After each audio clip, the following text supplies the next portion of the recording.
Right then, guys. Hello. I just want to talk to you about the sequence of tests, right, and the little discrepancy that we've got in the sequence of tests from what's in guidance note 3 to how we actually do it in assessment and in the real world. And then there's a very good reason for that as well, and I want to explain that to you. And it's only right that it's been questioned and picked up. And there's just a little bit I want to sort of talk to you about, right? So this is the guidance note 3 sequence of tests, okay? And as you can see, it goes from A to N and it lists all the tests, right?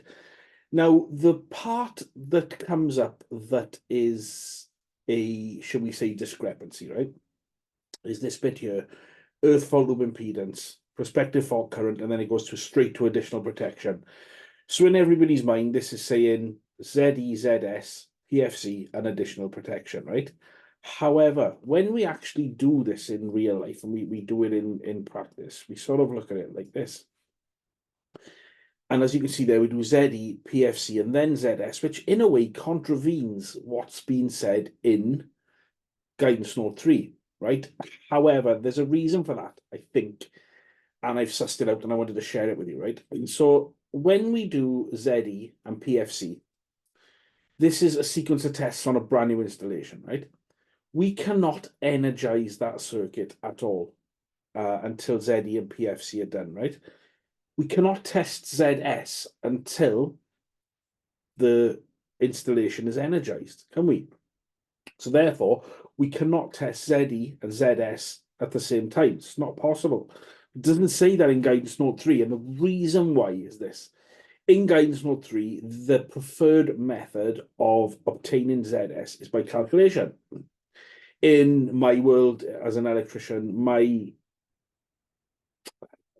take on this is that we should be testing for ZS. So when we do an assessment, we could say, when we ask the sequence of test questions, that you do ZE, calculate ZS, PFC, and additional protection, and that would be fine.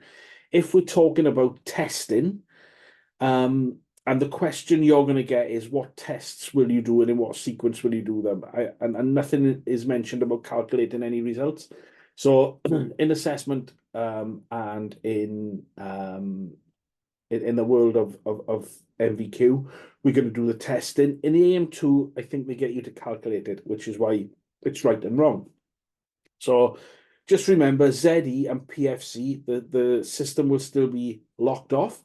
Obviously, when you're doing ZE, you're going to be removing the main earth. You don't want the main earth removed with the system not locked off because it's dangerous. And PFC, I mean, we're going to have to obtain a prospective fault current result before we energize the circuit. Absolutely. And that's in the 2391 course. That's paramount. And you will test ZS in the 2391 course and you will not calculate it. So the sequence of tests, when we ask about what tests will you do it in what order, just bear in mind, when it comes to this, we're going to be looking for ZE, PFC, then ZS.